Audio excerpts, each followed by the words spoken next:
విజయవాడ కానూరులోని సిద్ధార్థ కాలేజీలో విద్యార్థులతో నారా లోకేష్ ముఖాముఖి మాట్లాడుతున్నారు. ఇప్పుడు లైవ్ చూద్దాం.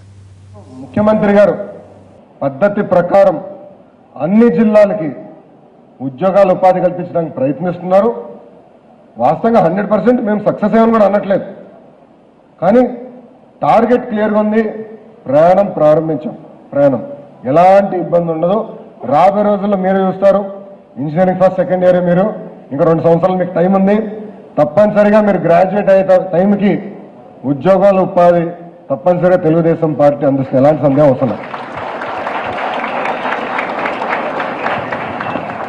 చివరిగా నేను మిమ్మల్ని కోరేది ఒకటే, రేపు రాష్ట్ర భవిష్యత్తు మీ చేతుల్లో ఉంది. మీతో పోల్చి నేను ఆల్రెడీ సీనియర్ అయిపోయా, 33 ఇయర్స్. రాష్ట్ర భవిష్యత్తు మీ చేతుల్లో ఉంది. మీరు తీసుకునే నిర్ణయాల పట్ల రాష్ట్రం ముందరికెళ్తుంది. నేను మిమ్మల్ని అందరూ కోరేది ఒకటే, 3 వాటలు కులం, మతం, ప్రాంతం పిల్లలుగా మీరు ఎప్పుడు ఆలోచించకూడదండి. నిరంతరం కష్టపడాలి, శ్రమించాలి. కష్టపడపోతే మీకు ఇక్కడ కాదు ఎక్కడ మీకు ఉద్యోగాలు ఉపాధి రావు. దయచేసి మీరు నన్ను అపార్థం చేసుకోదండి. కష్టానికి దేర్ ఇస్ నో రీప్లేస్మెంట్. కష్టపడకపోతే మనకి ఉద్యోగ ఉపాధి అవకాశాలు రావు. మీరే ఆలోచించండి. ఇతర రాష్ట్ర ముఖ్యమంత్రులు మీరు చూశారు, మీరు చదువుతారు వాళ్ళ గురించి. ఎవరైనా చంద్రబాబు నాయుడు గారు అంత కష్టపడుతున్నారండి? కష్టపడుతున్నారా? ఒక పేరు వస్తుందా మీకు? లేదు. ఎందుకు ఆయన ఎంత కష్టపడుతున్నారు? ఎస్, మన రాష్ట్రాన్ని అభివృద్ధి చేయాలి. యావత్ భారతదేశంలోనే కాదు, ప్రపంచంలో ఆంధ్ర రాష్ట్రం చూసి, అమరావతి చూసి ప్రజలు అసూయపడే విధంగా చేయాలని ఏకైక లక్ష్యంతో ఆయన ఎంత కష్టపడుతున్నారు, నిరంతరం శ్రమిస్తున్నారు.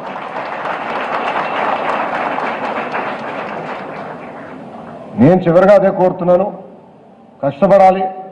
కష్టానికి దేర్ ఇస్ నో రీప్లేస్మెంట్. దయచేసి ఫోకస్డ్గా చదవండి, మాయ మాటలు నమ్మద్దండి.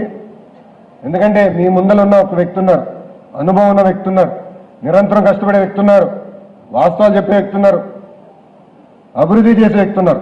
ఇదొక ఆయన. ఇంకొక ఆయన వల్ల ఇప్పటికీ 12 మంది జైలుకి వెళ్ళి వచ్చారు. బిజినెస్ మెన్లు వెళ్ళారు, ఐఏఎస్ ఆఫీసర్లు వెళ్ళారు, ఆయన కూడా స్వయంగా వెళ్ళారు. 2420 కేసులు ఉన్నాయి ఆయన పైన. అలాంటి వ్యక్తిని ఆదర్శంగా తీసుకుంటామా? ఒక చంద్రబాబు నాయుడు గారు లాంటి వ్యక్తిని ఆదర్శంగా తీసుకుంటామని దయచేసి నేను మిమ్మల్ని అందరినీ కోరుతున్నాను. నేను ఎక్కువ మాట్లాడదలుచుకోలేదు, ఎందుకంటే ఇది ఓపెన్ హౌస్ కింద మీరు అడిగే ప్రశ్న ఎక్కువ సమాధానం చెప్పేదానికి ఈ ఓపెన్ హౌస్ సెషన్ క్రియేట్ చేశాను. ఇంతో ముగిస్తాను. Thank you. జై హింద్. సార్ మొదట గర్ల్స్ మాట్లాడతారంట సార్. సార్ ఇక్కడే సార్, ఇటు పక్క మైక్ ఇచ్చేసేయండి. సెషన్ మా చెల్లెలకి ఇచ్చేసేయండి. Hello sir, we are very happy to have you here. Sir, ఇక్కడ స్టేట్ బైఫర్కేట్ అయ్యి 2 years అవుతుంది అండ్ మా ఫాదర్ ఏపీ జన్కోలో చేస్తారు. 2 years నుంచి ఫాదర్ ఎక్కడ, మేము ఇక్కడ చాలా ప్రాబ్లమాటిక్గా ఉంది అండ్ దాన్ని ఎప్పుడు ఇక్కడికి వాళ్ళని షిఫ్ట్ చేస్తారు. ఒక నిమిషం, సారీ మాస్టర్ గారు ఒకటి ఏదో కాగితం ఇచ్చారో ఫోకస్డ్ ఉంది, ఒకసారి రిపీట్ చేస్తారమ్మా క్వశ్చన్. 2 years నుంచి మా ఫాదర్ ఏపీ జన్కోలో చేస్తారు సార్. నాన్నగారు ఏపీ జన్కోలో అమ్మా. ఓకే. అక్కడ 2 years నుంచి ఫాదర్ అక్కడ, మేము ఇక్కడ చాలా ప్రాబ్లమాటిక్ గా ఉంది. సో ఎప్పుడు ఇక్కడ తెచ్చిన వీటీపీఎస్ అయితే ఫెసిలిటీస్ ఉన్నాయి సార్.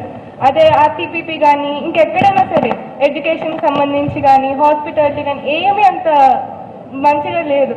సో దానికి ఓవర్కమ్ చేయడానికి ఏం చేస్తారు మీరు అన్నింది కరెక్ట్ అమ్మా.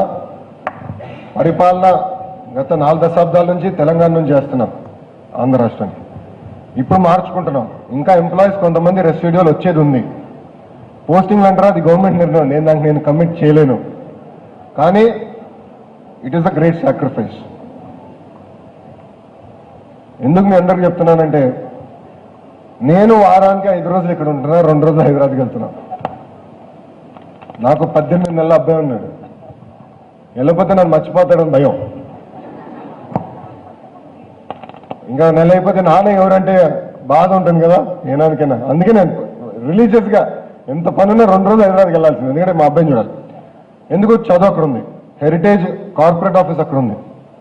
ఇది చాలా ఇబ్బంది మనకి. అండ్ వాస్తవంగా మన జనరేషన్కి, మనందరం ఒకే జనరేషన్, చాలా ఛాలెంజింగ్. ఇది ఓవర్ నైట్ పరిష్కారం లేదు. కానీ ప్రభుత్వం యుద్ధ ప్రాతిపదికంగా మన భూమి నుంచి, మన గడ్డ నుంచే పరిపాలించాలని ఏకైక నిర్ణయంతో సచివాలయం మూవ్ చేశాం. కొన్ని కార్పొరేషన్స్, ఇతర అలైడ్ ఆర్గనైజేషన్స్ కూడా, ఆఫీసెస్ కూడా తప్పనిసరిగా మూవ్ చేస్తాం జరుగుతున్నాం. బట్ కొన్ని రోజులు ఇది తప్పదు, ఇబ్బంది. మీరు అదృష్టవంతులు, మీకు కొన్ని రోజులే, నాకు కనీసం ఒక 2-3 సంవత్సరాలు ఇబ్బంది తప్పేదట్లేదు నాకు. Thank you. నమస్తే సార్, మై నేమ్ ఇస్ ప్రణతి.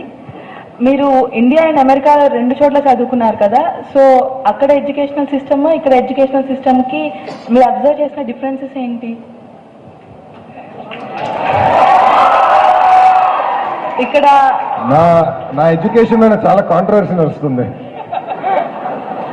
ఎందుకంటే ప్రతిపక్ష నేత నాకు చెప్తుంటారు, డబ్బులు ఇచ్చి స్టాన్ఫోర్డ్లో సీట్లు కొనుక్కునేవాడు. స్టాన్ఫోర్డ్లో డబ్బులు ఇచ్చి కొనుక్కునేవాడు సీట్లు, ఆయన రియలైజ్ అవ్వాలి.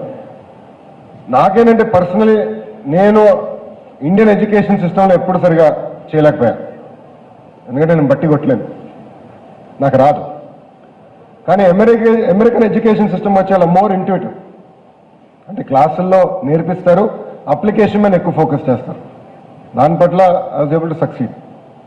నేను ఇక్కడున్న మీ అందరికీ, ఎందుకంటే మీరు మాస్టర్స్ చేయాలనుకుంటారు, కొంతమంది ఎంబీఏకి వెళ్తాను అనుకుంటారు.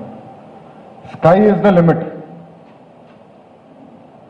అంటే మీ ఎకనామిక్ స్టేటస్కి పై చదువులకి లింక్ లేదండి, దయచేసి అది మీరు ఫస్ట్ రియలైజ్ అవ్వాలి.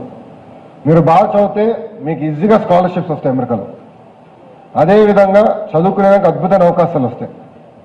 సో మీరు ఆ పాజిటివ్ స్పిరిట్లో వెళ్తే యూ కెన్ డూ వండర్స్. ఇక్కడ చదువుకుని తిరిగి రండి, ఇక్కడ చాలా పని ఉంది మనకి. మీరు వెళ్ళిపోయి అక్కడ సెటిల్ అయిపోతేనే ఇబ్బంది. మన స్టేట్లో ఎడ్యుకేషనల్ సిస్టమ్ని ఎలా ఇంప్రూవ్ చేయాలనుకుంటున్నారు?